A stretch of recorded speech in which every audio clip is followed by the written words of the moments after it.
दोस्तों स्वागत है आपका हमारे चैनल ओए न्यूज़ में, जहां हम आपके लिए लेकर आते हैं देश और दुनिया की मुख्य बड़ी खबरें। तो चलिए शुरू करते हैं आज की खबरों का सिलसिला। आज की खबरों में आप देखेंगे सरकार ने कहा 15 जुलाई तक रद्द रहेंगी अंतर्राष्ट्रीय उड़ानें। साथ ही जानेंगे असम में कोरोना का कहर, कामरूप जिले को 14 दिनों तक संपूर्ण लॉकडाउन। और इसी के साथ भारतीय अर्थव्यवस्था गहरे संकट में, 5% संकुचन का अनुमान SNDP। और साथ ही जानेंगे गूगल पे इंडिया छोटे व्यापारियों की करेगा मदद, अपने पेमेंट ऐप से देगा लोन। तो दोस्तों हर खबरें आपके लिए बेहद महत्वपूर्ण हैं, इसलिए खबरों में अंत तक जरूर बने रहेगा। लेकिन उससे पहले इस वीडियो को बनाने में मुझे बहुत मेहनत लगती है, तो इस मेहनत के लिए आप एक छोटा सा लाइक जरूर कर दें। तो चलिए ले चलते हैं आपको हमारी आज की पहली खबर की तरफ। आप देखेंगे 1.25 करोड़ प्रवासियों को किन किन सेक्टर में नौकरी, सीएम योगी ने दी जानकारी। जी हां दोस्तों, आपको बता दूं कि प्रधानमंत्री नरेंद्र मोदी और उत्तर प्रदेश के मुख्यमंत्री योगी आदित्यनाथ ने शुक्रवार को आत्मनिर्भर उत्तर प्रदेश रोजगार अभियान की शुरुआत की। इस दौरान सीएम योगी आदित्यनाथ ने कहा कि इस योजना के तहत 1 करोड़ 25 लाख प्रवासियों को रोजगार उद्योगों में समायोजन और स्वतः रोजगार का काम किया गया है। इसी के साथ सीएम योगी आदित्यनाथ ने कहा कि आत्मनिर्भर उत्तर प्रदेश रोजगार अभियान के तहत 4 लाख से अधिक MSME यूनिट को 10,000 करोड़ से अधिक रुपए का लोन वितरण किया जाएगा। इस अभियान के जरिए ग्राम्य विकास और पंचायती विभाग के द्वारा सामुदायिक शौचालय और PM आवास के निर्माण के साथ तालाबों की खुदाई की जा रही है। सीएम योगी आदित्यनाथ ने कहा कि सरकार की ओर से 60 लाख से अधिक कामगारों को काम दिया जा रहा है। 50 लाख से अधिक कामगारों को MSME सेक्टर में समायोजित किया जा रहा है। केंद्र और राज्य की सड़क निर्माण, सिंचाई योजनाओं, वृक्षारोपण, ग्राम्य विकास के लिए संचालित योजनाओं में कामगारों को नौकरी दी जा रही है। तो चलते हैं आज की हमारी अगली खबर की तरफ। 12वीं क्लास के लिए CBSE की योजनाओं को सुप्रीम कोर्ट की मंजूरी। बोर्ड ने कहा रिजल्ट 15 जुलाई तक जारी कर दिए जाएंगे। जी हां दोस्तों, CBSE बोर्ड परीक्षाओं के मामले में आज एक बार फिर सुप्रीम कोर्ट में सुनवाई हुई। सुप्रीम कोर्ट ने CBSE की परीक्षा रद्द करने और असेसमेंट प्रक्रिया की स्कीम को मंजूरी दे दी है। बोर्ड पेंडिंग परीक्षाओं के लिए स्टूडेंट के रिजल्ट आयोजित हो चुके एग्जाम और इंटरनल असेसमेंट के आधार पर जारी करेगा। CBSE 10वीं और 12वीं बोर्ड की परीक्षाओं का रिजल्ट 15 जुलाई तक जारी किया जाएगा। वहीं आपको बता दूं कि बोर्ड ने आज सुप्रीम कोर्ट में बताया कि कक्षा 10वीं और 12वीं के जिन छात्रों ने परीक्षा पूरी कर ली है उनका सामान्य रूप से रिजल्ट आएगा, जबकि जिन छात्रों ने 3 से ज्यादा पेपर दिए हैं बचे हुए पेपर के लिए उनका रिजल्ट सर्वश्रेष्ठ 3 विषयों के औसत अंकों के हिसाब से दिया जाएगा। वहीं जिन छात्रों ने बोर्ड के 3 पेपर दिए हैं उन्हें बची हुई परीक्षाओं के लिए सर्वश्रेष्ठ 2 विषयों के औसत अंक मिलेंगे। इसके अलावा जिन छात्रों ने 1 या 2 पेपर खत्म किए उनके नंबर बोर्ड की परफॉर्मेंस और इंटरनल प्रैक्टिकल असेसमेंट के आधार पर दिया जाएगा। तो इसी के साथ यूपी बोर्ड रिजल्ट आज 12:30 पर होगा जारी। छात्रों की धड़कनें बढ़ी। जी हाँ दोस्तों, आपको बता दूं कि यूपी बोर्ड हाई स्कूल और इंटरमीडिएट की बोर्ड परीक्षा 2020 का परिणाम आज 27 जून 2020 यानी कि दोपहर 12:30 पर जारी किया जाएगा। यूपी बोर्ड 10वीं और 12वीं कक्षा के परिणाम बोर्ड की आधिकारिक वेबसाइट upresult.nic.in पर जारी किया जाएगा।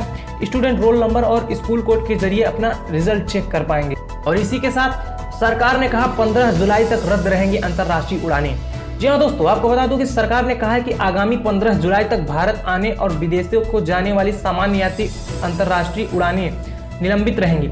सरकार की ओर से सभी विमानन कंपनियों को जारी सर्कुलर में कहा गया है कि उक्त आदेश अंतर्राष्ट्रीय कार्गो ऑपरेशन और उड़ानों पर लागू नहीं होगा जिनको DGCA ने मंजूरी दी होगी। यही नहीं, विशेष मामलों में सिलेक्टेड रूट पर कुछ सेवाओं को भी इस आदेश के बाहर रखा गया है। सरकार की ओर से कहा गया है कि कोरोना संकट को देखते हुए उक्त फैसला लिया गया है। आपको बता दूं कि बीते 23 मार्च को अंतर्राष्ट्रीय उड़ानों पर रोक लगा दी गई थी। तो इसी के साथ चलते हैं अगले खबर की तरफ। असम में कोरोना का कहर, कामरूप जिले को 14 दिनों तक संपूर्ण लॉकडाउन। जी हाँ दोस्तों, आपको बता दूं कि असम में कोविड-19 के मामलों की रफ्तार धीमी नहीं हो रही है। यह देखते हुए राज्य के स्वास्थ्य मंत्री हिमंत बिस्व शर्मा ने शुक्रवार को कामरूप जिले में 28 जून की मध्यरात्रि से लॉकडाउन लागू करने की जानकारी दी। उन्होंने बताया कि जिले में 14 दिनों तक संपूर्ण लॉकडाउन रहेगा। इस अवधि में मेडिकल स्टोर खुले रहेंगे। इसके अलावा असम के शहरी इलाकों में शनिवार रविवार को लॉकडाउन लागू किया गया है। इस लॉकडाउन अवधि में राज्य भर में रात्रि कर्फ्यू रहेगा। स्वास्थ्य मंत्री ने कहा है कि नगर समितियों और नगर पालिका के अंतर्गत आने वाले इलाकों में वीकली लॉकडाउन अगली सूचना तक जारी रहेगा। तो इसी के साथ चलते हैं अगले खबर की तरफ। भारतीय अर्थव्यवस्था गहरे संकट में है, 5% संकुचन का अनुमान SNDP। जी हाँ दोस्तों, आपको बता दूं कि वैश्विक रेटिंग एजेंसी SNDP का कहना है कि चालू वित्तीय वर्ष के दौरान भारतीय अर्थव्यवस्था में 5% संकुचन का अनुमान है। इस स्थिति को देखते हुए कहा जा सकता है कि भारतीय अर्थव्यवस्था गहरे संकट में है।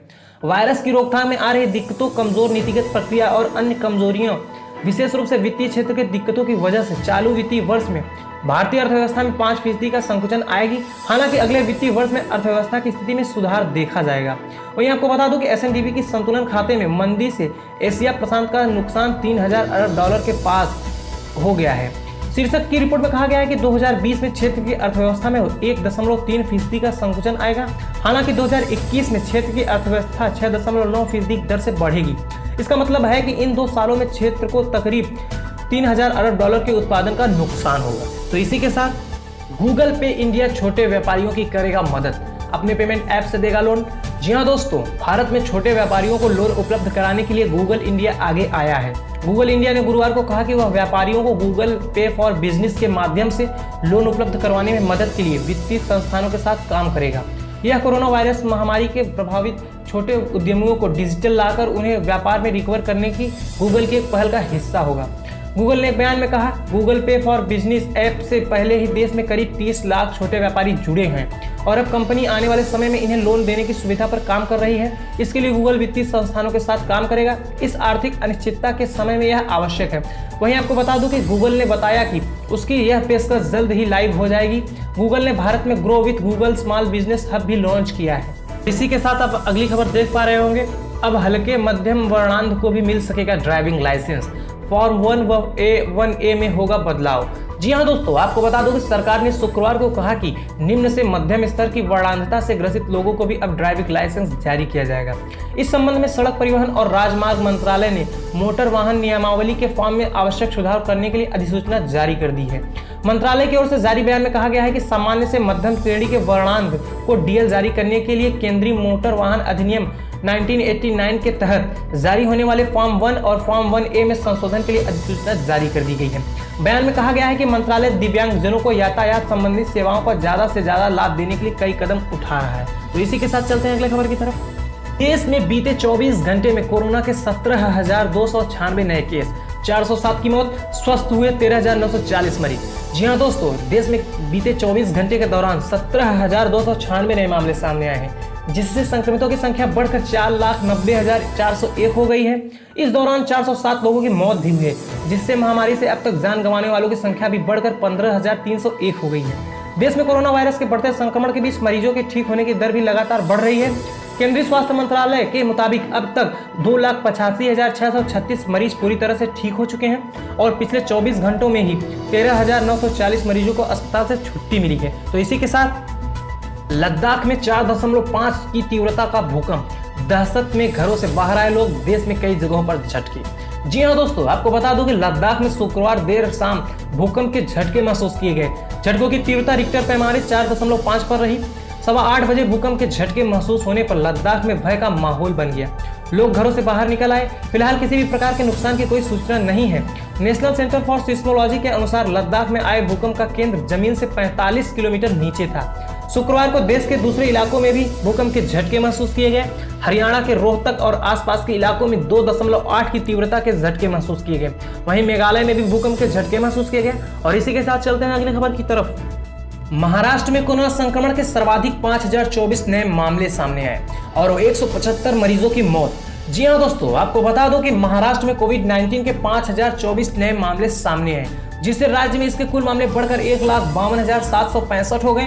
वहीं 175 और लोगों की मौत के बाद मृतकों की संख्या बढ़कर 7,106 हो गई।